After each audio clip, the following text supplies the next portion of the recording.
Sino sa inyo ang nakasunod sa pangyayari sa Amerika? Amen. Amen? So, yung election ay malaki po ang bagay nun, epekto po sa mundo.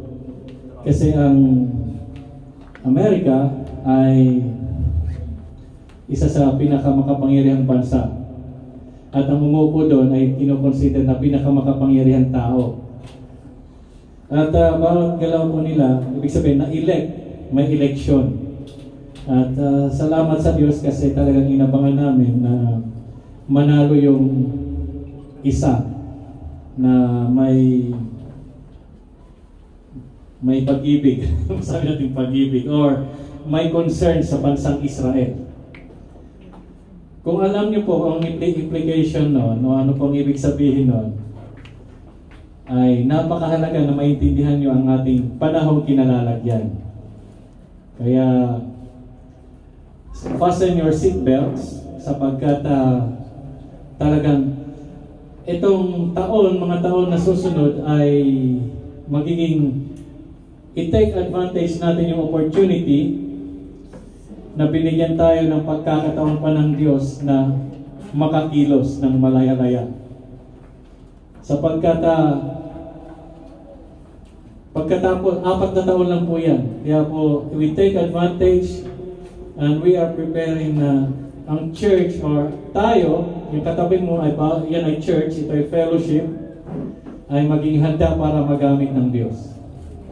Amen?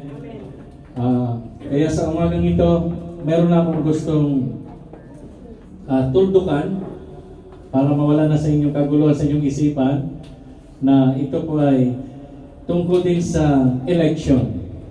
Okay? Sapagkat yan po ang maugong ngayon. Pero bago ang lahat, tayo po'y manalangin. Ama naming Diyos na makapangyarihan sa lahat, nakaupo sa iyong trono sa kataas-taasan. Wala kang katulad, wala kang kapantay. Ikaw ang may likha ng langit at lupa. At salamat at pinadala mo at pinanahanan mo ang iyong presensya sa amin sa pamamagitan ng Banal na Espiritu Santo. Malaya ka, Banal na Espiritu Santo, mangusap, buksan ang mga mata at tenga ng bawat kaluluwa na nakaupo rito. At o Diyos, salamat dahil sinasamahan mo kami, hindi mo kami iniiwan, ni pinababayaan. At sa umagang ito, O Diyos, tulungan mo ang bawat isa sa abot ng kaya ng kanilang kaisipan, O Diyos, na maunawaan nila ang kalooban mo upang makagawa kami ng mga bagay na kaya-aya. Na kami maging mga living sacrifice, mga buhay na handog na kalugod-lugod, na sa bawat gagawin namin ay katanggap-tanggap sa iyong trono, O Diyos. Ito pa aming samadalangin sa pangalan na iyong anak na si Jesus. Amen. Amen. Amen. Sige po, huwag yung pigilan ng palakpak niyo sa Diyos.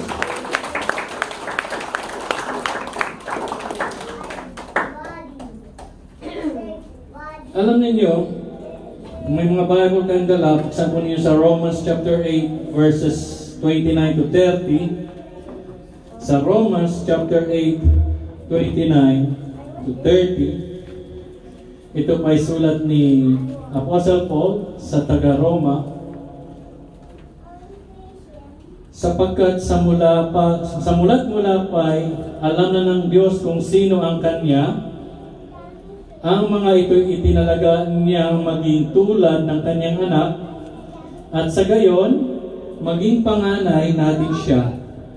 At ang mga itinalaga niya noong una pa ay Kanyang tinawag. Ang mga tinawag niya ay Kanya ring pinawalang sala. At ang Kanyang mga pinawalang sala ay Kanya namang binigyan ng karangalan. Hallelujah. Basahin natin po sa wikang English. Verse 29. For those whom He foreknew, He also predestined to be conformed to the image of His Son, in order that He might be the firstborn among many brothers. And those whom He called, He predestined. And those whom He predestined, He also called. And those whom He called, He also justified. And those whom He justified, He also glorified. Yan. So, nabasa na po natin ang salita ng Diyos. Ngayon, intindihin po natin. Sabihin mo sa katabi mo, kapatid, tandaan mong mabuti ang araw na to. Ayan po. Tandaan niyo pong mabuti ito sapagkat ito ay pinamagatan natin the process of salvation. Ito yung pinakamahalaga. Paano ka ba naligtas? Ano ang dadaanan mong proseso sa kaligtasan mo? Bakit ba may relihiyon? Di ba? Dahil gusto nilang maligtas. Pag pinag-usapan ng kaligtasan, iba't iba ang pananaw ng mga relihiyon. Sabi ko nga, malaking pagkakataon ang pagkapanalo ni Trump. Kasi ito ang inyong dadalhing mensahe. Bawat isa ngayon ay magiging evangelist. Sabi sa katabi mo, evangelist. Ang dadalhin ninyo ay ang mensaheng ito. Kaya dapat mag-focus kayo. Kahit magulo yung mga bata, try ninyo mag-focus. Amen? Kasi ang salvation, ang kaligtasan, ito ay may-intrigang salita. Iba't iba ang pananaw ng iba't ibang grupo, ibang relihiyon, ibang denominasyon. Yung iba sabi na maliligtas ka sa mabubuting gawa. Sabi ng barangay kapitan, pag mabuting ginagawa mo, maliligtas ka. Sabi ni Jesus? Yung iba naman sa ritual. Sumunod ka sa 7 sakramento, ligtas ka. Yung iba naman ay dapat pumasok ka sa isang building para maligtas. Napakadali, ano? Yung iba naman ay manampalataya ka kay Kristo at gumawa ka ng mabuti, maliligtas ka. So ngayon, titingnan natin mabuti kung ano ba talaga ang sinabi sa Romans chapter 8, verse 29 to 30. Kasi meron yung ibang grupo naman na yung isang tao ay nakalaan na daw yan papuntang langit. Yung isa naman ay papuntang impyerno. So, ngayong umagang ito, tutuldukan ko na yan. Lalo na yung tanong ninyo na pwede bang mawala ang kaligtasan. Base dyan. So dito, alam natin na ang Diyos ay alam niya lahat ng bagay. Kasi hindi siya Diyos kung hindi niya alam lahat ng bagay. Ibig sabihin, God is all-knowing. Sabi sa katabi mo, God is all-knowing. Amen? Alam niya lahat ng bagay. Alam niya ngayon kung ano ang kinain mo. Baka ikaw, hindi mo na alam anong kinain mo kahapon. Ano nangyari? Di ba? Lalo pag hindi masarap, hindi mo na talaga alalahanin kung ano yung kinain mo. So ito yung unang hakbang, first step ng salvation. Ito yung tinatawag namin na instant. Okay? Yung instant salvation. Ito yung first step. Number 1 is, yung sinabi ay justification. Tandaan niyo po yung word na justification. Ang sa Tagalog nito ay pinawalang sala. Paano ka pinawalang sala o nakatanggap ka ng tinatawag na instant salvation? Nung nagsisi ka, tinanggap mo si Kristo bilang yung Diyos at tagapagligtas, tumanggap ka agad ng instant salvation. Malinaw. Nagsisi ka, Lord, tinatanggap kita ngayon bilang aking Diyos at tagapagligtas, patawarin mo ko. At talagang mula naman talaga sa iyong puso, totoong-totoo na nagsisi ka. Ang tawag po doon ay instant salvation. O lahat kayo, pag talagang ginawa niyo yun, meron na kayong instant salvation. Amen. Masaya, di ba? So, tingnan natin yung isang chart dito. Kung ready po yung chart, yung flow chart. So, lahat ng tinawag ng Panginoon at tumugon sa panawagan na yon ay pinawalang sala. Parang sa korte. Di ba may hukom? Tapos, sabi ng judge, since ikaw ay nagsisi, ngayong oras na ito, pinawalang sala kita. Pinatawad kita. So yung original sin sa Genesis, nung tinanggap mo si Kristo, bilang yung Diyos at tagapagligtas, ikaw ay pinawalang, walang bisa, pinawalang sala. Nagkaroon ka agad ng tinatawag na justification. Ibig sabihin, nung tinanggap mo si Kristo, natakpan, nahugasan ka ng banal na dugo ng Panginoong Jesus. Dahil sa sakripisyo ni Jesus sa cross, tinanggap mo siya, nawala ang iyong kasalanan. Malinis ka na. Yun yung tinatawag na instant salvation. Malinaw po first step yan. Kasi tatlong step ito. Dito nagkakagulo yung mga hindi makaintindi. So yan, alam ng Diyos, foreknowledge. Bakit ibang nandun, ibang nandito? Di ba? Foreknowledge, alam ng Diyos lahat ng bagay. Alam ng Diyos lahat ng tao. Ngayon tinawag ka niya. Ikaw ito, pupunta ka dito, ikaw yung makasalanan. Tinawag ka niya. So, alam na ng Diyos kung saan ka pupunta dahil sa iyong free will. Sabi ng katabi mo, may free will ka. May free will ka. Dahil, sino nagbigay ng free will sa iyo? Si Kristo. Kasi kung hindi dumating si Kristo, wala ka pang free will. Lahat tayo papuntang kapahamakan. Bakit? May 10 commandments na ba kayo noon? Wala. Hudyo lang meron. Mga hintil tayo. Wala pa. Noong tinanggap mo si Kristo, may dalawang choice. Nananawagan ang Diyos sa iyo. Anak, ito ang regalo ng Diyos ng kaligtasan ng bugtong kong anak. Kung tatanggapin mo siya, John 3:16, di ba? Tandaan nito mabuti kasi ito dadalhin ninyo sa mga tao. Kayo ang gagamitin ng Diyos. For God so loved the world that He gave His only begotten Son, that whosoever believeth in Him shall not perish but have eternal life. Nanawagan ng Diyos, ito yung anak ko. John 1:12, ginamit ko sa kabataan. Ang sino mong tumanggap ay binigyan niya ng karapatang maging anak ng Diyos. Ngayon, nanawagan ng Diyos sa iyo. Hinausap ka niya, nakaupo ka dito. Naniwala ka. Now, naniwala ka, alam na ng Diyos kung maniwala ka, ay pupunta ka dito sa bandang kanan. Naniwala ka eh. Pag hindi ka naniwala, dito sa bandang kaliwa. Unbelief. Okay? Now, dito muna ako sa graph, Nung naniwala ka, yakit mo nga konti. Asa tayo? Instant. Okay. Ba't biglang nagulo? Yan na ba yun? Yun na yun. Nung tinanggap mo si Kristo, nagkaroon ka ng instant salvation. Nakikita niyo ba sa taas? Instant salvation. Nagtuloy-tuloy ka ngayon, pababa. Kaya lang maraming tukso. Diyan muna tayo. So, tinanggap natin si Jesus, nagkaroon tayo ng instant salvation. Ikaw ngayon ay binigyan ng Diyos na magkaroon ng karapatang magkaroon ng karapatang maging anak ng Diyos. John 1:12. Lahat tumanggap kay Kristo, nagsisi, mayroon na silang instant salvation. Paano pag hindi niya tinanggap si Kristo? Pwede pabalik sa taas? Hindi niya tinanggap si Kristo. Alam na ng Diyos, dahil sa iyong pinili, saan ka pupunta? Sana yung destination, alam na ng Diyos na sa foreknowledge, yung doktor, alam na ng Diyos na pag hindi ka naniwala, dito ka sa bandang kaliwa. Now, sa kaliwa, pababa. Ito, nakita niyo yung series of calls.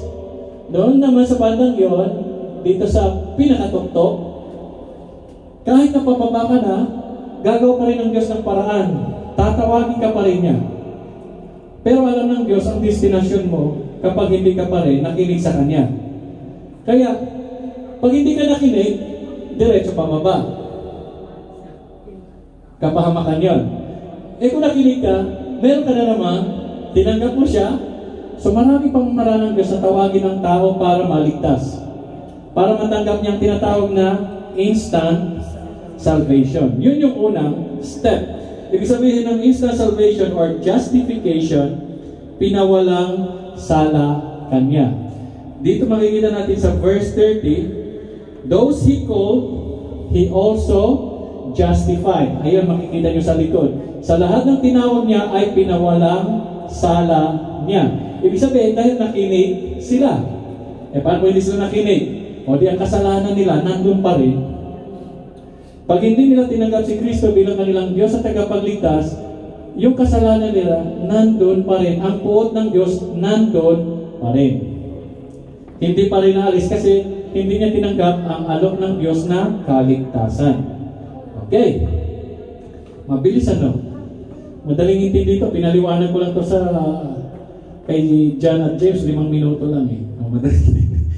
So, yun yung first process. Makikita ng Diyos ngayon, ang paningin ng Diyos sa'yo ngayon ay, nung tinanggap mo si Kristo bilang yung Diyos sa tagapagligtas, pumasok ang Holy Spirit, ang tingin ng Diyos sa'yo ay malinis. Isa kang matuwid na tao, hindi sa katuwiran mo, kundi dahil tinanggap mo ang matuwid na ang Panginoong Jesus. The righteousness of God is Jesus Christ.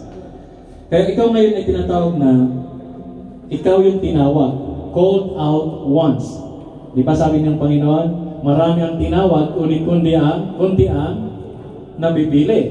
Many are called, but few are chosen. Makikita niyo kung bakit mangyayari na naman yun. So, tayo ay lahat patungo sa kapahamakan. Ngunit nang dahil tinanggap natin si Kristo, tayo inaligtas agad dahil binayaran na ni Kristo ang penalty ng kasalanan. Anong kasalanan? Yung kasalanan natin noon. Hindi yung pangbukas. Ibang usapan yun. Parang ganito, kapag nag-asawa kayo, ay hindi na kayo single. Yung dalawa, naging isa. So, patay na pagiging single mo. Kalimutan mo na yan na hindi ka na single. Huwag ka nang tumingin sa iba. Pero, mamamatay yung pagiging pag-isa nyo pag may isang namatay. Single ka na ulit. Pwede na. Okay? So, ganun din. Kapag nakipag-isa ka na kay Kristo, isa ka ng bagong nilalang. Amen? Ngayon, ang tanong, ligtas na ako. Binayaran ni Kristo ang aling kasalanan. Yung kasalanan mo nung mula isilang ka sa mundong ito. Laking tuwa ng magulang mo. So yun po yung kasalanan na binayaran ng Panginoon. Yung ginawa ng kasalanan mula kay Adan hanggang sa ikaw ngayon ay nagsisi. Kaya nung tinawag mo ay nagsisi ka, di ba? Tinanggap mo ang instant salvation. Pinawalang sala ka ng Diyos. Ngayon, born again ka na. Praise the Lord. Yun naman katabi mo, born again na yan, ha? Now, second step. Yung second step, nang dahil sa free will na yan, inalis ba ng Diyos ang inyong free will? Nung ikaw ay na-born again? Hindi. Nandyan pa rin. So second step, meron tayong second step na tinatawag na sanctification. Yung una, inalis tayo sa penalty of sin, yung kabayaran ng kasalanan, binayaran ng Panginoon. Yung second step ay tinatawag natin na the second process of salvation is sanctification or pananatiling banal pagsunod sa Panginoong Hesus. Ito ngayon yung lalabanan natin sa tulong ng grasya ng Panginoong Hesus ang kapangyarihan ng kasalanan. Yan ang tinatawag na yung isa ay instant salvation, yung pangalawa po ay progressive salvation. Yan ang hindi na nila alam nung mga bayad ng kasalanan ko, papunta na ako sa langit. Yan yung tinatawag na once saved, always saved. Kasi may free will ka pa eh. Ngayon yung tinatawag na instant salvation, kabayaran ng kasalanan ng original sin, nagsisi ka ngayon, bagong nilalang ka, kaya lang hindi inalis ni Lord ang iyong free will. Malaya ka pa rin. Di ba sabi ng nakasulat sa Biblia, huwag niyong gamitin ang inyong kalayaan sa kasamaan. Baka hindi nga alam kung nasa nakalagay yun. Do not, hindi lahat ng aking ginagawa ay makabubuti sa akin. At sabi ng dito, ang sanctification is, since alam mo na yung katotohanan, ihihiwalay mo na ang iyong sarili sa kasalanan. Kapuputan mo na dapat ang kasalanan. Sabi rito, para tayo ay, sa verse 29, pakitaas, para maging katulad tayo, conform to the image of His Son. Yan, maging katulad tayo ng anak ng Diyos. Yan ngayon, yun yung progressive salvation. Yung unang instant salvation, ngayon ay progressive salvation, kaya ka nag-i-struggle. Kasi may alam ka na ito pala'y kasalanan. Ito ngayon, dahil sa tulong at presensya ng Holy Spirit, gagabayan ka para labanan ang tukso ng kamunduhan. Progressive salvation. Balik tayo sa chart. Asa na yung ating drawing? Maganda yung drawing ko. Nawala. Sige, pagbalik niya. So yung chart na yon, o di ba? Foreknowledge ng Diyos, alam na ng Diyos kung ano ang pupuntahan mo base sa pinipili mong choice. Amen? Base sa iyong piniling gusto mo sa buhay. Okay. Ngayon, ito na, bumalik na rin. Ngayon, sige taas po. Next. Ngayon, andito na siya, ligtas na siya, ano? Now, hindi siya naging tapat. Kumana na naman. Pupunta siya dito. Ngayon, nananawagan na naman ang Diyos. Kasi maraming chance ang Diyos na binibigay sa anak niya. Hindi siya pa rin nakinig. Ayaw pa rin niya kasi masarap talaga ang bawal. Yung kanyang progressive salvation, sino ang pumili ng kanyang destinasyon? Yung tao. Dahil sa mga mali niyang pinili. Pero dapat naligtas na siya ng Diyos. Kaya lang na instant salvation lang. Pero yung progressive salvation, naligaw siya ng landas. Naging tapat siya. Naligaw siya minsan. Yan, ito. Pumunta, naging hindi tapat. Pagdating dito, nakarinig ng mga makalangit na awitin, lumayas yung demonyo sa buhay niya. Nagbagong isip. Amen. Kung hindi siya manatiling tapat, naiintindihan niyo ba yung tinatawag natin na once saved, always saved? Hindi yan totoo. Namula yan, hindi sa scripture. Mag-ingat po kayo sa katuroang ito dahil ito yung dadalhin ninyo pag tinanong po kayo kung paano ka naligtas. Amen. Tatandaan niyo na po yan dahil kayo gagamitin ng Diyos. Meron kayong maximum 4 years habang nakaupo si Trump. Progressive salvation, ibig sabihin niya ay regeneration. Araw-araw, binabago ng Panginoon. Sino ang nagtuturo? Ang Holy Spirit. Babaguhin na niya para maging banal kang anak ng Diyos. Amen. Malinaw-linaw na ba? Instant salvation, progressive salvation. Saan kayo ngayong parting yun?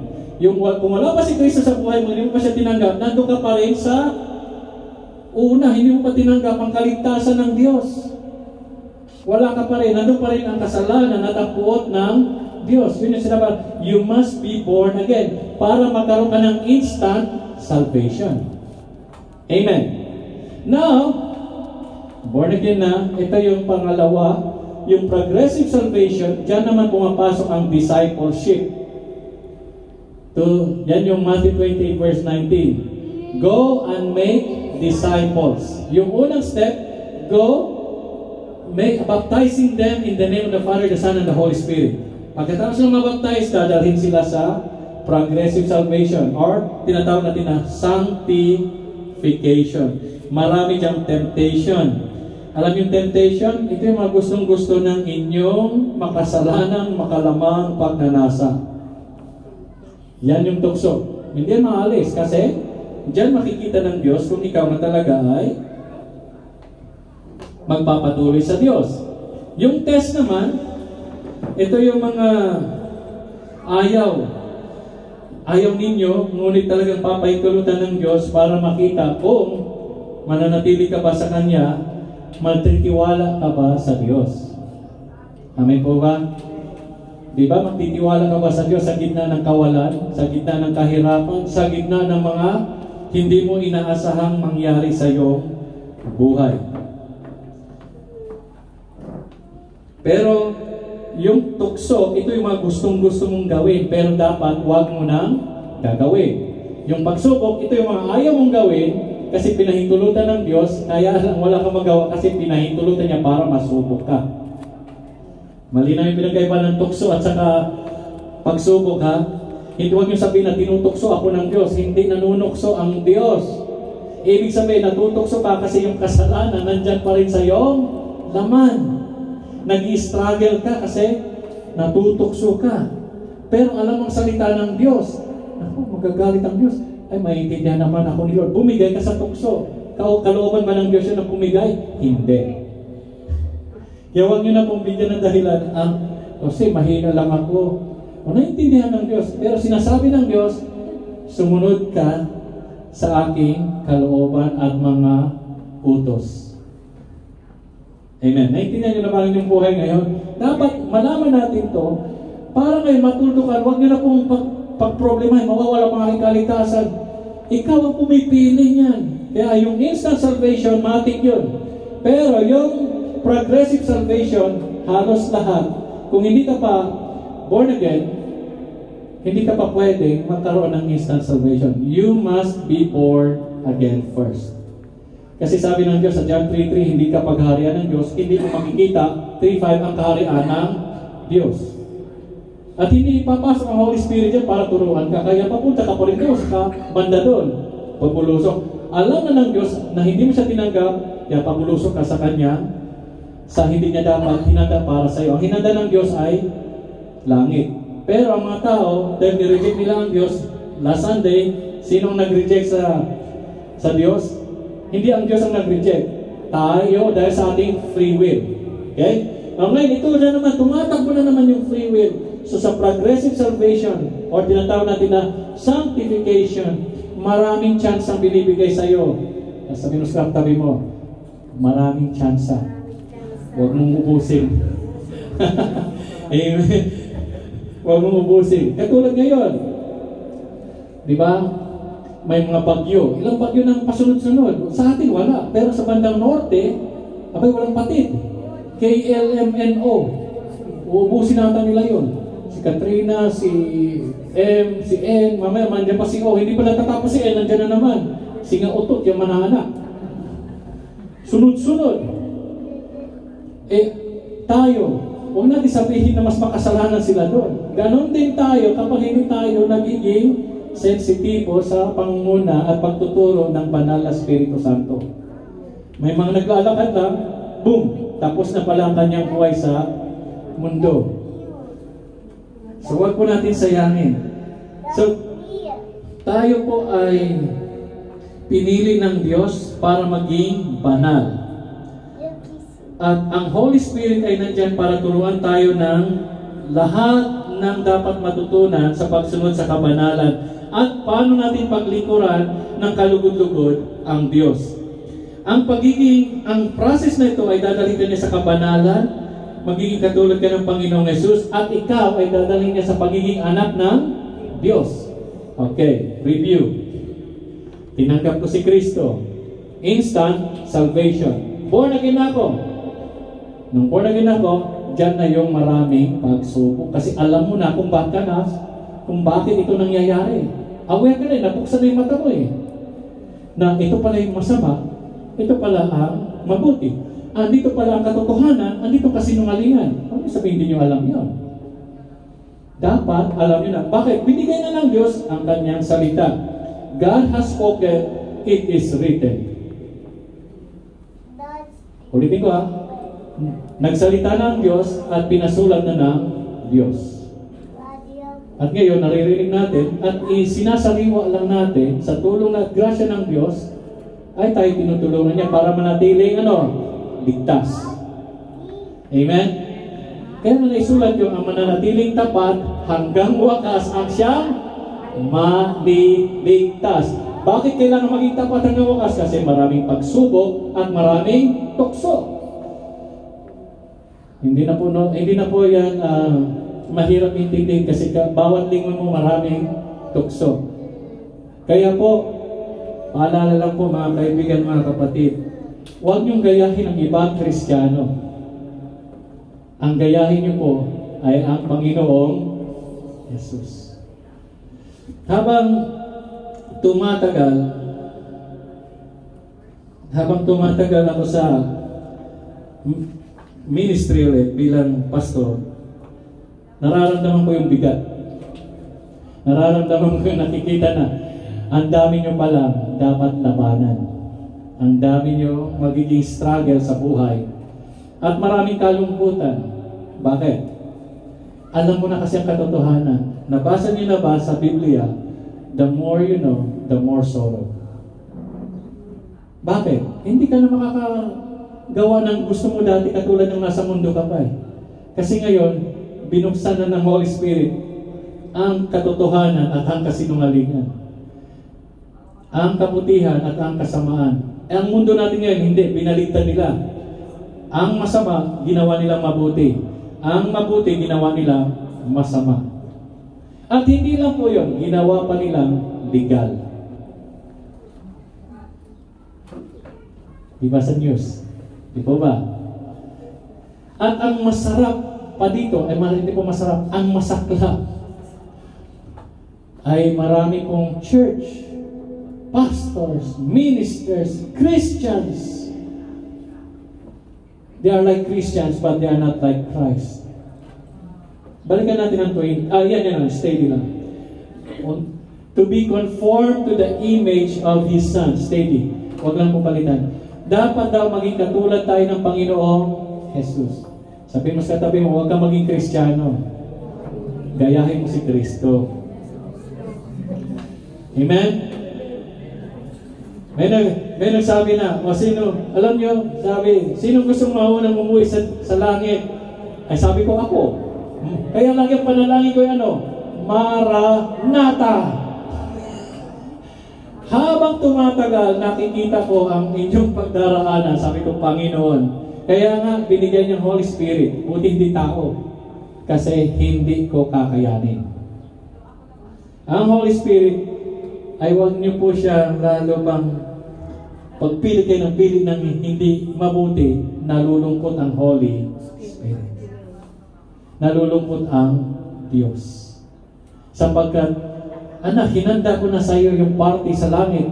Bakit gusto mong pumulot ng marumi at kainin? Para kang naghanap sa pasurahan ng makain, naghahanda ako sa iyo ng piyesta sa taas.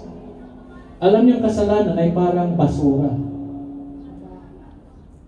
Kung ikaw ay isang tao na sa mabubuting gawa, sabi dito sa nasusulat, parang isa ito'y pasadora. Or, sa English ay napkin. Yung mabubuting ginagawa ng mga tao na walang Panginoong Hesus, sa Diyos yan ay parang basahang napakarumi lang yan. Wala pa rin kwenta. Sinabi na ng Diyos yan, yung alibog ay yung the parable of the rich young ruler, nasunod niya ang 10 utos sa buong buhay niya mula ng pagkabata niya. Nasunod, hindi siya pumatay ng tao, hindi siya nagnakaw, hindi siya nagnais ng pag-aari ng ibang tao. Nung tiningnan na ng Diyos ang kanyang puso, sabi ng Diyos, ng Panginoon Jesus sa kanya, ibenta mo lahat at sumunod ka sa akin.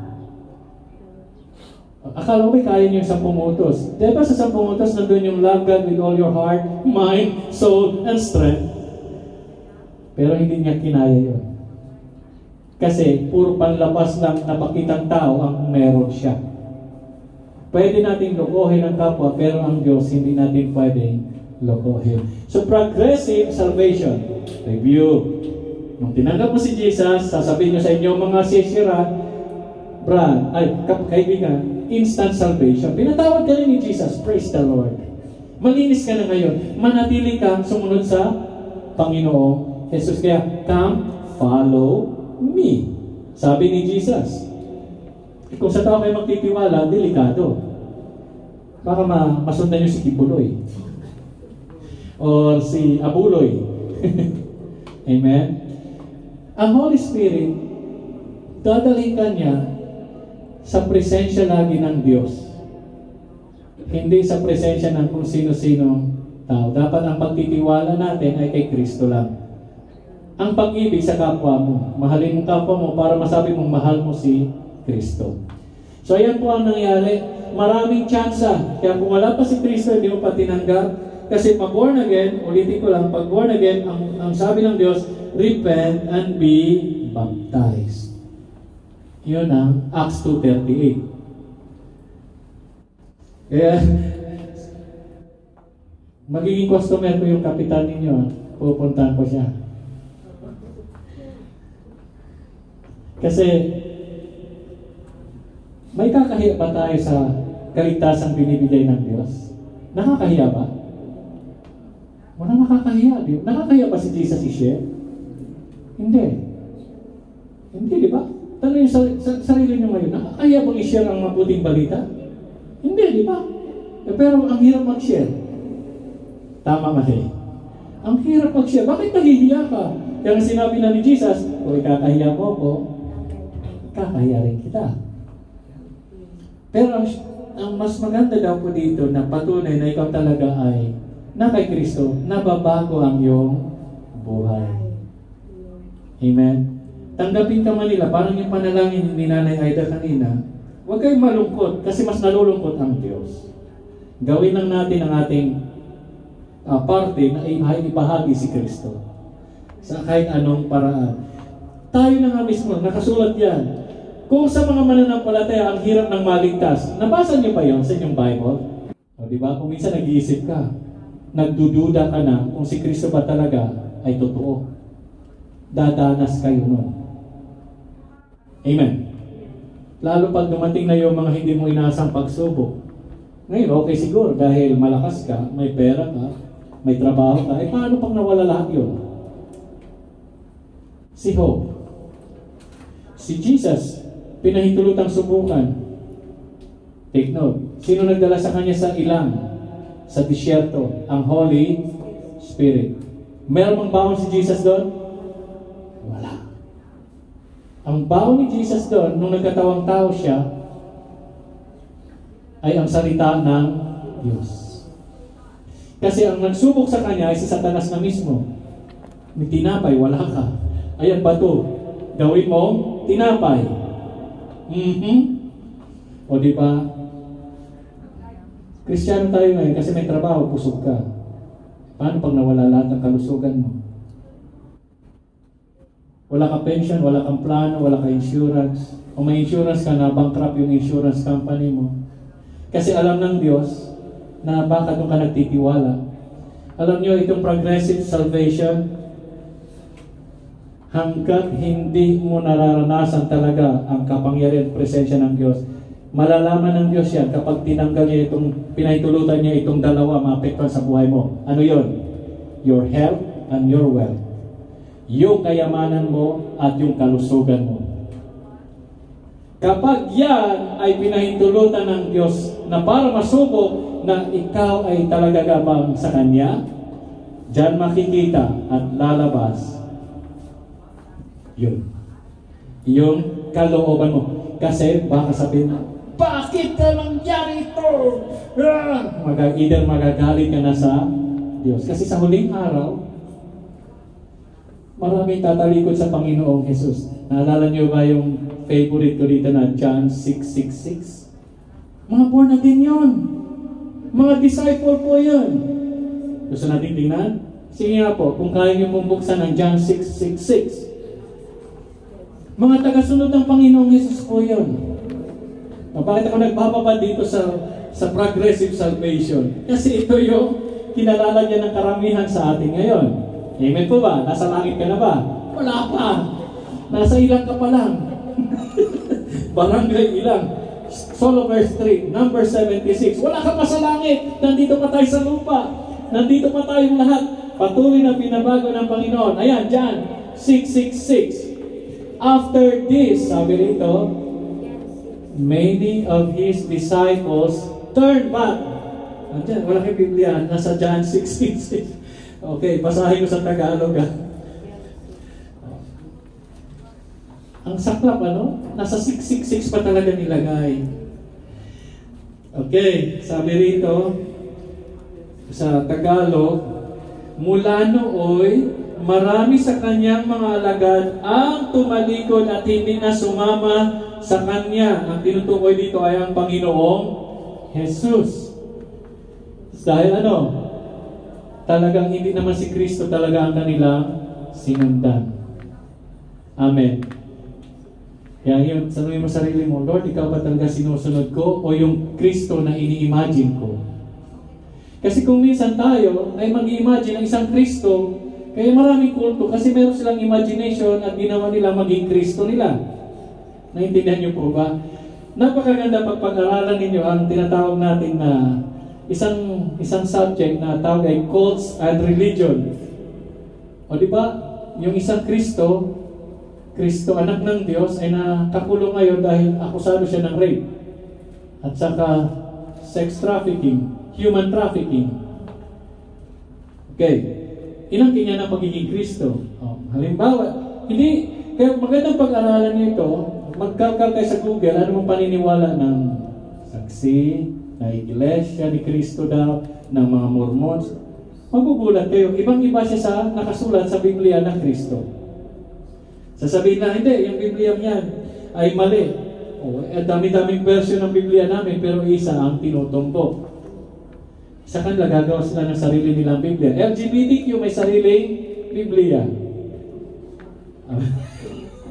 So ngayon, darating ang kalituhan sa mundo. Darating ang delusion. Alam niyo yung delusion? Hindi na nila alam kung anong tama at mali. Kaya nga, sa Amerika, sa talino nila, hindi na nila, naguguluhan sila anong kasarian nila. Kaya naging LGBTQ++. Alam yung LGBTQ++? Lesbian, gay, bisexual, transsexual, homosexual. Ang dami plus na nga eh. Hindi ko na alam yung plus. Sa sobrang lito nila, dinagdagan pa, yun ang tinatawag natin na delusion. Sa Christianity, marami din deluded, nako-confuse. Sino ba ang author ng confusion? Si Jesus o si Satanas? Si Satan. Kaya nga, nililinaw ko to, ang proseso ng inyong kaligtasan. Tandaan nyo, nung tinanggap nyo si Kristo, instant salvation ka. Kasi nagsisi ka. Ngayon, ang kinalalagyan nating lahat ay nasa regeneration or tinatawag na progressive salvation. So, in short, hindi ka paganap na ligtas. Tinubos ka lang ng Diyos sa umpisa. Ito ay theology. Kaya po, tapik-tapikin mo sarili pag inaantok ka. Kasi para hindi ka malito ng mga once saved, always saved na doktrina. Okay? Buti na lang nahanap ko eh. Kasi kupong-kupong na to. Pero ito yung aming mga pinag-aralan matagal na panahon na. Marami pa buhok ko nun. Progressive salvation. Hallelujah. Binabalikan ko yung aking nire-review ko sila. At based on the scripture, totoo. Lahat tayo ngayon nag-struggle sa kasalanan. Sino hindi nag-struggle ng kasalanan dyan? Sino walang nilalabanan sa buhay? Ang pagsubok, kahirapan, kawalan ng trabaho, kakapusan. O ngayon, saan ka magtitiwala? Sa Diyos. Amen? O, may pera ka. Titingnan pa rin ng Diyos ang iyong puso. Wherever your heart is, sabi ng Diyos, kung sana yung kayamanan, nandun din ang iyong puso. Mayaman o mahirap, may nilalabanan. May trabaho wala, may nilalabanan. Ano yun? Mananatiling tapat sa Diyos o hindi manatiling tapat sa Diyos? Mananatiling totoo sa Diyos o magkukompromiso sa Diyos? Nandun tayo ngayon. Amen? Ngayon, yun ang inyong personal na laban. Hallelujah! Naiintindihan nyo na kung bakit ka nag-i-struggle. Kasi mamaya, ayun na, ang pagsubok. Ngayon, kakapit ka ba sa katotohanan ng Panginoon? Or, sige naman. Kasi alam niyo po, hindi ko na bubuksan, pero may gumagapang na po sa amin, mga politiko. Bigyan ko kayo ng kwento, ano? Di ba nasabi ko, dito, walang politiko. Ayoko. Kasi baka mamaya, ang gusto ko ito, ayaw nyo naman, di magkakaroon tayo ng division. Abay, sabi niya, ang ganda ng katwiran niya.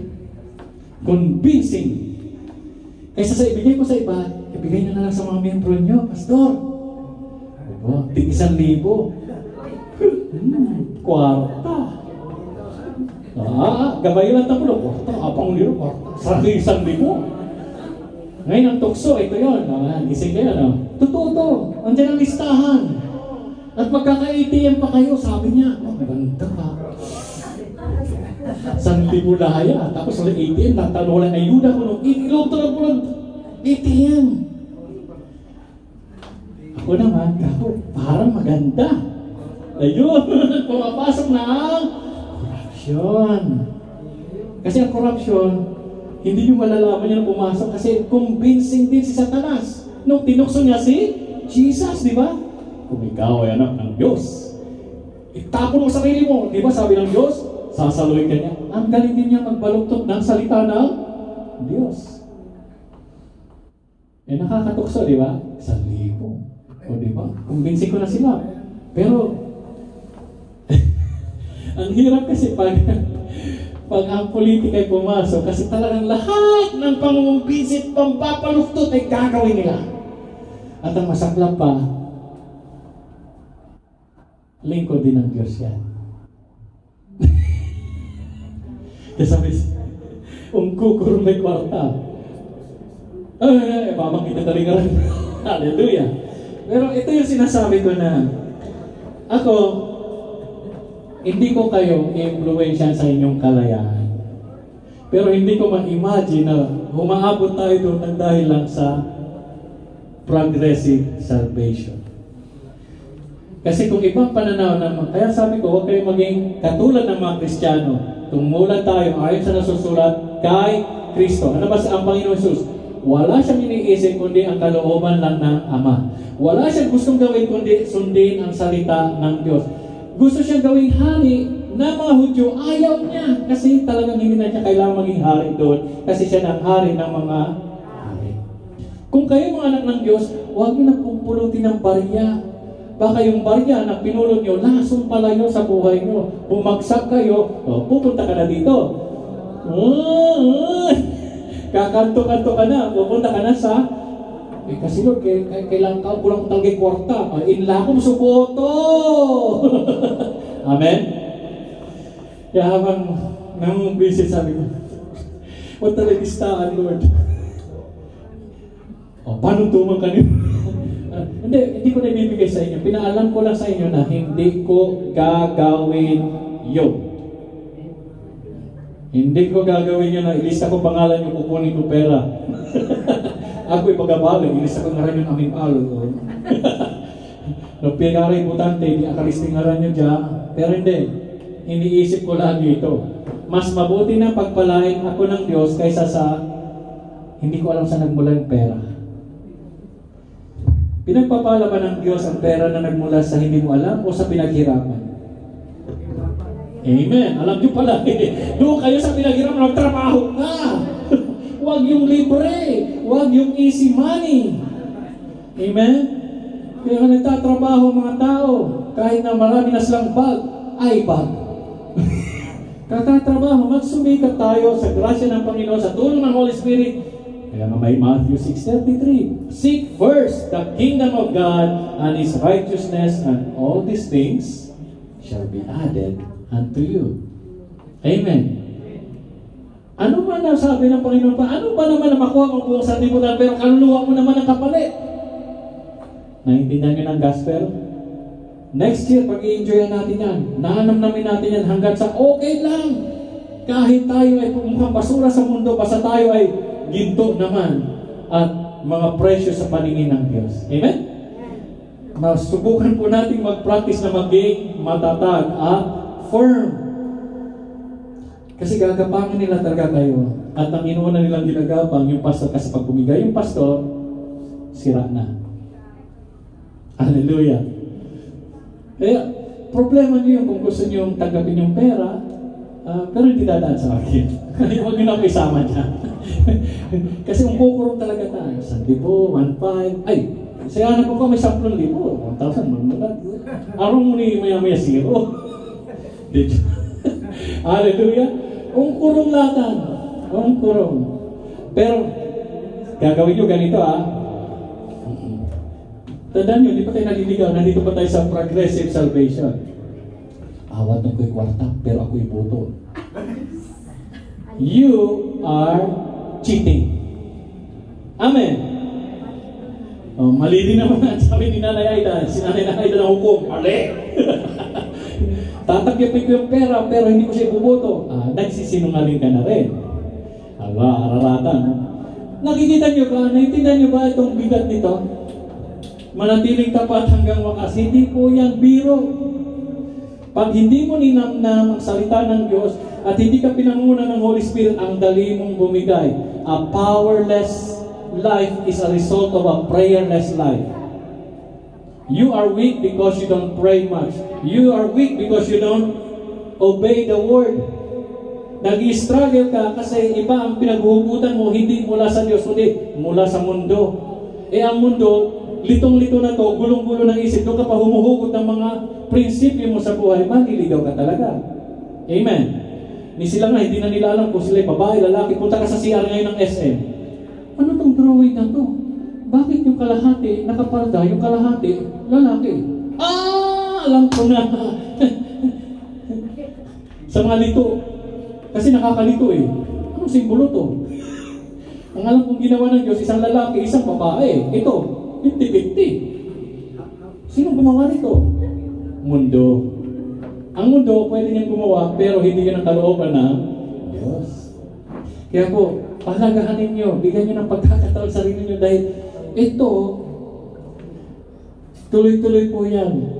Hindi sinabi ng Diyos na maging Israelita tayo. Tayo po ay dapat maging katulad ng Panginoong Jesus. Kaya nga, follow me, sabi ng Panginoon. Sumunod ka sa akin. Doon bumagsak yung nakasunod ng 10 utos. Tayo, nasunod ba natin ang 10 Commandments? Hirap. Kaya nga, we are saved by grace. Amen? Naligtas tayo sa grasya ng Diyos. Ano yung grasya ng Diyos? Ang grasya ng Diyos, number 1, ulitin ko nung tinanggap mo si Jesus na pawalang sala ka, that's grace. Nung sinasamahan ka ng Diyos sa pamamagitan ng pananahan ng Banal na Espiritu sa iyo, that's grace. Amen. Kapag naligtas ka, yan yung pangatlo, mamaya na. Kaya, sabi di ba, I can do all things through Christ. Not through people, not through church, through Christ who gives me strength. Siya yung nagbibigay ng lakas. Sino makasama natin? Ang Diyos. Kaya nga maawit tayo ba? Dumaan man ako sa ilog, di ako malulunod. Dumaan man ako sa poy, di ako masusunod. Ay, yung inawit kanina, naintindihan niyo ba yun? Ang bilis eh. At ang inawit kanina, I am pressed but not crushed, persecuted but not abandoned, struck down but not destroyed. I am blessed beyond the curse. Ako ay pinagpala, kahit nasumpa sila ng sumpa, ako pa rin ay pinagpapala ng Diyos. Kasi ano? Ayaw ko ng 1,000. Ayaw ko ibenta ang aking boto. Gusto kong iboto si Kristo. Hindi yung Kristo-Kristo. Wala kong binanggit ng pangalan, ha? Basta kako, mag-ingat kayo. Huwag kayong pabili. Kasi kung minsan talagang pag yung isip mo, sabi nga ng salita ng Diyos, ang puso ang pinakamadaya sa lahat ng bagay. The heart is deceitful above all things. Si Kristo, sure ball. Bakit sure ball? Diyos, nagkatawang tao, pinatay nila, huling na buhay, umakyat sa langit at sabi, ako ay babalik muli. Ay, doon ako magtitiwala. Kasi lahat ng pinangyarihan, nandyan. Sa Israel, lahat ng naisulat, nangyayari. Ay, doon ako magtitiwala kay Kristo. O ngayon, ibenta mo boto mo. Sisiguraduhin ko na kapag ganito, ganyan, maraming pangako, nakaupo na, hanggang ngayon, mahal pa rin ang bigas. Ay, bumaba na. Bumaba na, peke naman. Ay, so baka plastic yun, ha? Made in China. So, brothers and sisters, sa progressive, nasa lahat tayo, kung wala ka pa sa step 2, nasa step 1 ka pa, mag-isip-isip ka na. Ibig sabihin, yung galit ng Diyos, yung puot ng Diyos, nasa iyo pa rin. Kasi nireject mo si Kristo. Ang nag-iisang ticket mo papuntang langit. Sabi ni Jesus, I am the way, the truth, and the life. Kapag nireject siya, sa John 3:17, kahit buhay ka pa ngayon, at nireject mo ang grasya ng Panginoon, number 1, na pagtanggap kay Kristo, you are heading down straight. Baka gusto mong samahan huwag na natin banggitin. Kasi lagi niyang binabanggit, gusto niya pumunta daw doon. Ay, siya na lang. Sabi ni Reza Ontiveros, ay, ikaw na lang. Ang pangatlong process. So, number 1 process is justification. Pinawalang sala ka sa kabayaran ng kasalanan. Ngayon ay tinutulungan ka ng Holy Spirit, regeneration, sanctification, sa kapangyarihan ng kasalanan, kasi talagang kasalanan ay makapangyarihan. At ang panghuli, ito na yung pag-asa natin. Ito yung ultimate salvation. Yung pangatlo, glorification. Ikaw na ngayon ay ganap na anak na ng Diyos. Kasi nasan ka na? Aalisin ka na ng Diyos sa presensya ng kasalanan. Ibig sabihin, aalisin ka ng Diyos sa mundong ito. Habang nandito ka sa mundo, may kasalanan. Amen? Pag nga-rapture ka na, goodbye na ang kasalanan. Goodbye na ang makasalanan katawan kasi, boom! Babagoy na ng Diyos. Bibigyan ka na ngayon ng makalangit na katawan. Amen? Yung mga mahihina pong katawan ng mga seniors, mawawala na yan. Bago ng katawan ang ibibigay ng Diyos. Ako, magkakaroon na ng magandang buhok. Amen. Yan ang glorification. At sasabihin niya doon, papalakpak ng Diyos. Ang Diyos ang papalakpak. Well done, my good and faithful servant. You made it. Sa dami ng tukso sa mundo, nagtagumpay ka dahil nagtiwala ka sa akin. Nag-gets niyo ba yun? Dahil nagtiwala ka sa aking salita. Hindi mo ko nakita, hindi mo nga ako nahawakan, pero nagtiwala ka. Di ba nasulat yan? Mapalad ang mga nananampalataya na hindi pa siya nakikita. Kasi dahil sa grasya ng Diyos na nagsisi ka, tinanggap mo ngayon ang Holy Spirit, tinutulungan tayo ng Holy Spirit na ito ay maintindihan. Hindi na po yan ang Holy Pastor dyan. Bahala ka. Ako ituturo ko ang buong katotohanan nasa atin kasi nga may free will ka. Kaya kami gagawin namin hanggang sa makakaya namin ituro lahat ng bagay na kayanin ninyo na pinapasimple. Sabi ko nga sa inyo, 5 minutes ko lang itinuro ito. First step, second step, third step. Pinapasarap ko lang. Kasi ito yung ultimate destination na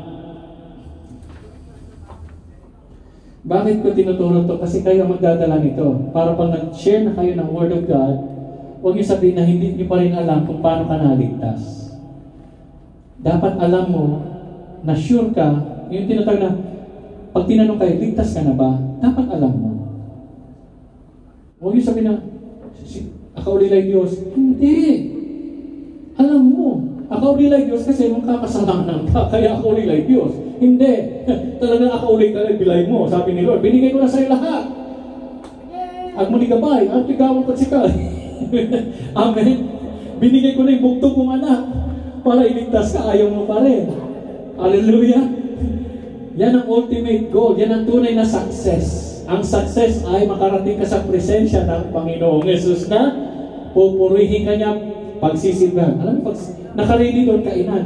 Handaan, hapag kainan. Ibig sabihin, fiesta. Kasi, graduation day.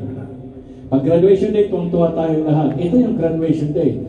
Ang masaklap, walang date. Amen. Okay, balikan pa yung, bago ko bumalik dito, kwento ko ulit kayo, di ba? Ano nasusulat sa 1 Thessalonians chapter 5? There will be peace and safety, and then, sudden destruction will come. Pag susunod ko na lang na topic yan, magkakaroon na ng katahimikan, kapayapaan, kasaganan, at bigla na lang magkakaroon ng disaster. Ang ibig sabihin nun, kung i-connect ako sa panahon ngayon, yung pagkapanalo ni Trump, ang magkakaroon po ng peace and security sa Israel. Kasi nung si President Biden, kawawang Israel, kaya umatake ang Hamas, umatake ang Hezbollah, ginulo, hinostay sila, at this week lang,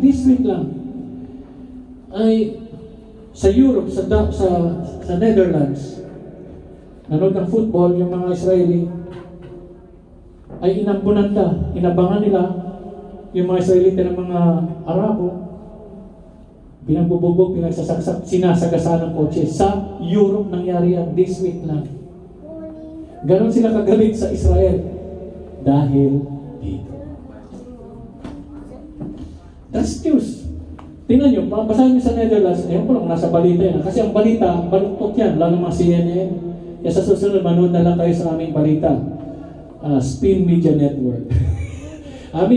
Kasi kabaluktutan kasi pinagagawa nila. Akala noon natin mananalo si Harris, ang nanalo si Trump. Nakita niyo ba ang mapa ng Amerika? Ang kulay kasi ni Trump pula. Ay, ang Amerika ay pulang-pula. Kasi ang daming Kristiyano ang umiyak, nagsisi. Kasi alam nila, ito yung chance natin. Bago dumating talaga ang Panginoong Jesus. At mangyayari yung gusto ng Diyos na magkakaroon na muna ng kapayapaan, kasaganan ng Israel, tapos bigla, bam! Ilang years lang yan. Hindi ako nagbibigay ng date, pero 4 years lang ang presidency ng Amerika. Ibig sabihin, at kung nalalaman nyo, meron tayong tinatawag na Agenda 2030, yung plan ng UN na buburahin ang kahirapan. Diba? Kung kayo ay talagang nasa inyong Holy Spirit, tanongin yung Holy Spirit, nasa na kami ngayon? Pero ang problema ninyo ay paano kayo makarating sa glorification. Ang inyong sitwasyon sa buhay ay hindi dapat maging hadlang na kayo maging banal at kagamit-gamit sa Panginoong Hesus now, ngayon. Huwag nyo ipabukas yung dapat gawin nyo ngayon. Kung kayo naglilingkod, gawin mo lahat yan ng malinis at totoo sa Diyos. Yun po. Yan po ang proseso. Kaya huwag sabihin na, ay sabi ni ganito, ay doktor yun ha, tanyag yun. Ay sabi niya, ay hindi mawawalang kaligtasan. No. There goes the process. Alam na ng Diyos. First, you will be justified because of Christ. Now, because of your free will, nag-i-struggle ka. O di ba sabi ni Pablo, si Paul ba nagturo ng once saved, always saved? No, ang sinabi ni Pablo, walang kaparte sa kaharian ng Diyos. Itong mga taong klaseng ganito, ganyan. Sinabi ni Pablo yun. Mga Kristiyano yan. At sa John 6:66, maraming tumalikod kay Kristo. At tumalikod sila sa tagapagligtas. Anong mangyayari? Sino tatanggap sa kanila? Ay natural, yung kalaban. Amen? O ganun din. May araw, may gabi. May lalaki, may babae, mamili ka. Ano ang iyong susundin? Si Kristo ba? Katotohanan ba? O kasinungalingan? Maging katulad ng mga Kristiyano o maging katulad ni Kristo? Kaya dito ko sinasabi na alamin mo ang katotohanan kaysa sa tama. May mukhang tama pero magdudulot ng kamatayan. The distinction between truth and right. There's only one truth, Jesus Christ. Katotohanan ang inyong sundin. Huwag yung mga interpretation or opinion ng tao. So ito yung pangatlo po, the ultimate salvation. Kailan mangyayari yan? During rapture. Ngayon itong tanong, pastor, narinig ko mayroon daw mid-trib at may post-trib. Alam niyo ibig sabihin nun? Yung mid-trib ay sa 3.5 years sa gitna ng tribulation, saka tayo kukunin ng Panginoon. Okay? Sa post-trib naman, ay di dadaan po ang church pastor sa 7 taon na paghihirap. Gusto niyo yun? O di kayo na lang. Basta ako, bagong dumating yan, ay alis na ako rito. Kung anong pinanampalataya nyo, yun ang pupuntahan ninyo. Amen? Hindi, ang ibig ko sabihin, nakasulat po, na aalisin ng Diyos yung hadlang. Sino bang hadlang ngayon? Sino nananalangin? Mga Kristiyano. Pwede ba maghiwalay ang Spirito? Mali ba nawala na sa Holy Spirit? Kaya ikaw makasalanan na. Ang church, ikaw, ay nasa iyo ang banal na Espiritu. Kasama mo yan. Pag umalis na yan, demonyo papalit yan. Parang si Haring Saul. O, tingnan nyo. Tandaan nyo to, kasi kailangan nyo to sa inyong misyon. Missionary na kayo lahat. Tandaan nyo mabuti to. Naalala nyo yung kwento ni Jesus tungkol kay Legion. Na isang tao na naninirahan sa libingan, sa simenteryo, puspos siya ng maraming masasamang espiritu. Pinalayas ni Kristo ng ating Panginoong Jesus at yung mga masasamang espiritu tumakbo doon sa baboy. Yung baboy ayaw sa masamang espiritu, buti pang baboy, marunong mamili. Nagpatiwakal yung baboy. Pero tingnan nyo, nung pinalitan na siya ng Holy Spirit, nung tinanggap niya na ang Holy Spirit, ay sinabi niya ng Panginoon, pumunta ka, kasi gusto nung dating nasapian, ay sumama kay Kristo. Sabi ng Panginoon, hindi. Pumunta ka doon at sabihin mo lahat. Sabihin mo lahat kung anong ginawa ng Panginoon sa iyo. Alam niyo kung ilan ang kanyang nakumbinse na maniwala sa Panginoon? 10 syudad. Amen! 10 syudad. Ilan pang demonyo gusto mo nang palayasin ni Kristo bago ka makakuha ng syudad? Hallelujah! 10 syudad! Kasi kilala nila siya. Kaya dapat may patutuo ka, kapatid. Kung ligtas ka, dapat may patutuo ka. Para ngayon, yun ang gagamitin mo pag mission. Kaya alam, Kaya ko tinuro lang ito, para alam nyo na huwag na kayo makipagdebate sa ligtas at na mawawalang kaligtasan. Ang kasalanan, kahit ligtas ka na, kung patuloy ka pagkakasala, hindi ka naligtas. Amen. Ibig sabihin, naligtas ka nung una, kaya winawaldas mo na. Malinaw na po So there are 3 steps on the process of salvation. That's instant salvation, progressive salvation, and ultimate salvation. Amen. So alam niyo na ngayon mag-share pagdating sa kaligtasan. Nawa. Aalis kayo dito na maging mga preacher na kayo. Ganito kami. Hindi totoo yan. Kasi, ito. Yan, panoorin nyo na lang. Naka-tape naman yan eh. Meron na po tayong konting panahon sa mundo. Konti. Nawa huwag niyong sayangin. Ngayon, sa pagkapanalo ni Trump, nanginginig ang mga terorista. Ito ko lang yung konti. Para makarelate kayo. Sabi niyo, puro naman biblical pastor. Kwento ko sa mundo Nung nawala si President Trump, ano nangyari sa mundo? Nagwala ang mga terorista. Lumayas ang Amerika sa Afghanistan. Lumusob ang mga Afghanistan, mga Taliban. Kilala niyo mga Taliban? Taliban. Ito yung mga terorista. Iniwan ng mga armas, kinuha ng mga Taliban. Malakas na tuloy ang pwersa na kaysa sa Pilipinas. Yung mga sira, inayos nila. Naglabasan. Anong ginawa? 2022, dumating ako rito, ginawa ng Russia sa Ukraine. Nung si Trump nakaupo, hindi sila lumusob. Pero nung nawala si Trump, niluso bigla ang Ukraine. Dinakma agad nila.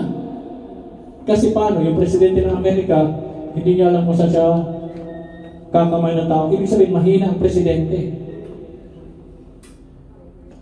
Ang Israel, tahimik.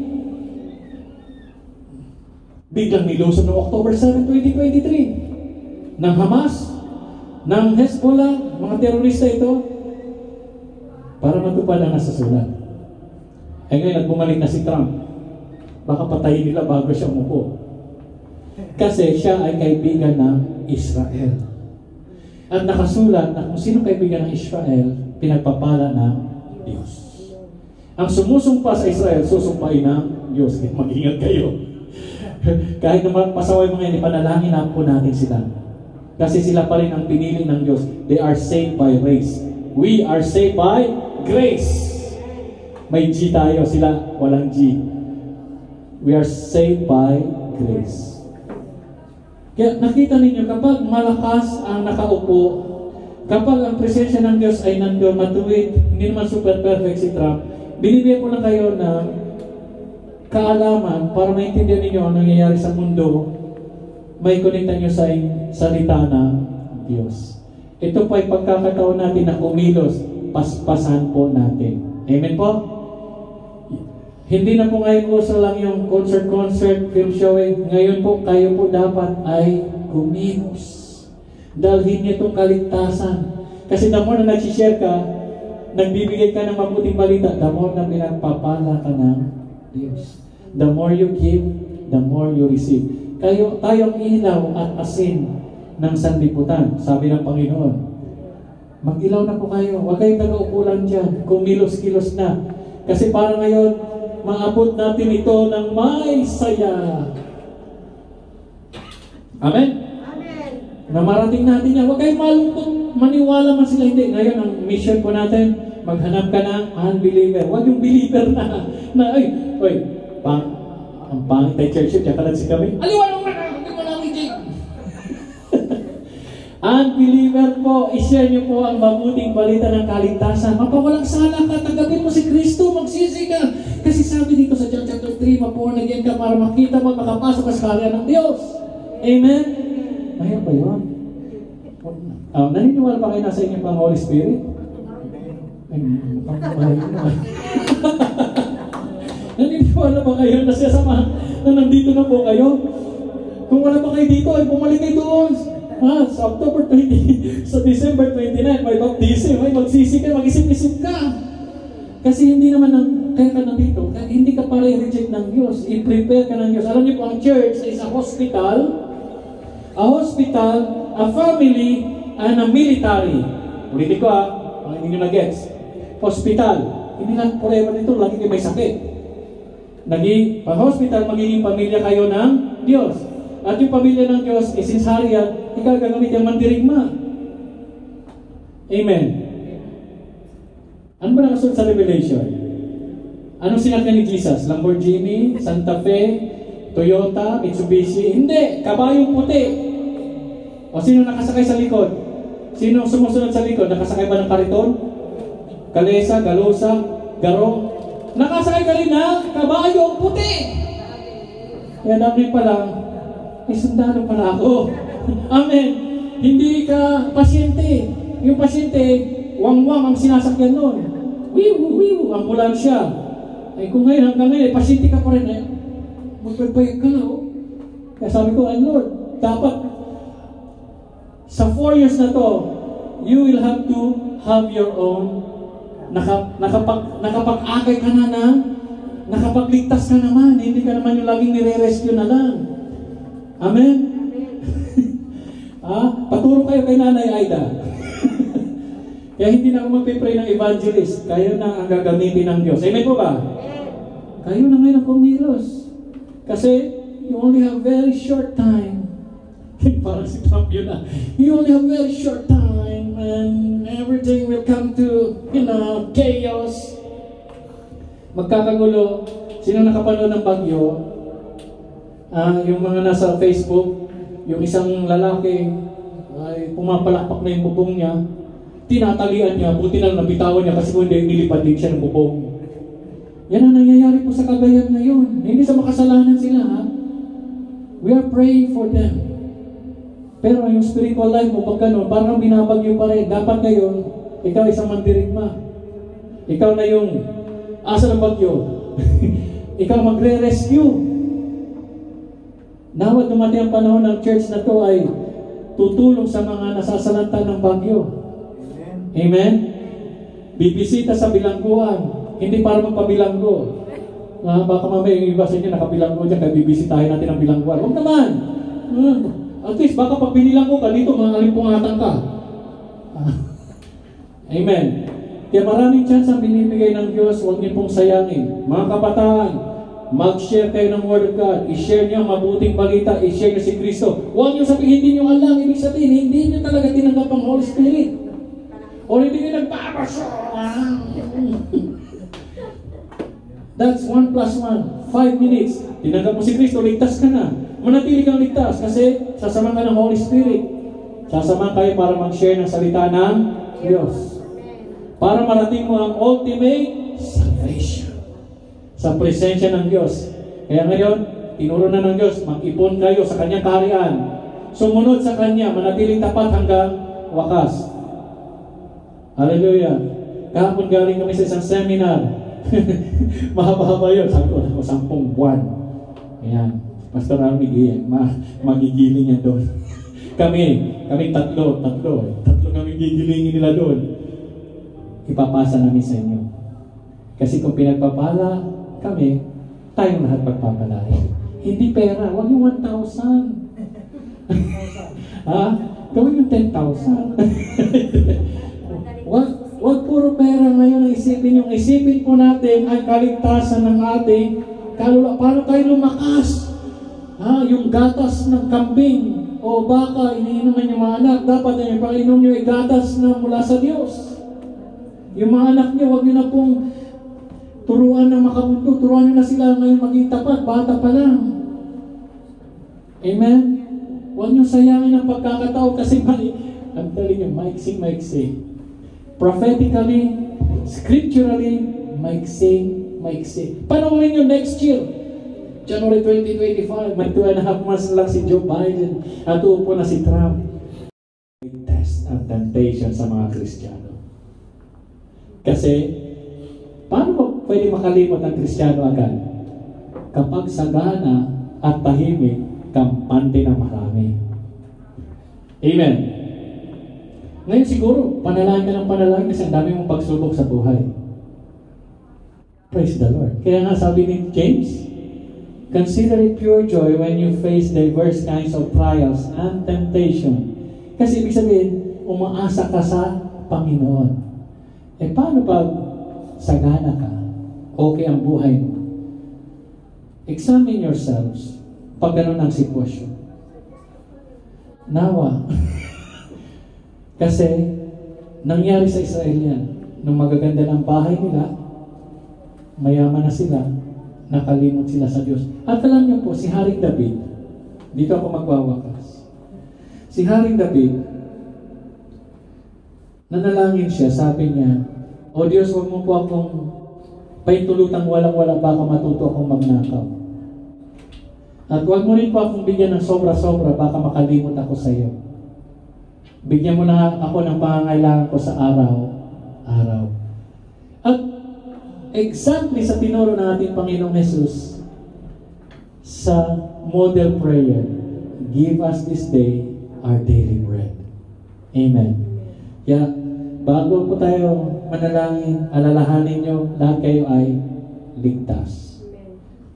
Manatiling ligtas. Para maging ganap ang iyong kaligtasan. Kaya huwag nyo na pong guluhin ang buhay nyo kung pwede pang mawalang kaligtasan ko. Nasagot sa araw na ito. Gamitin nyo yung flow chart. Alam na ng Diyos ang lahat ng bagay. Binigay na ng Diyos ang lahat ng bagay.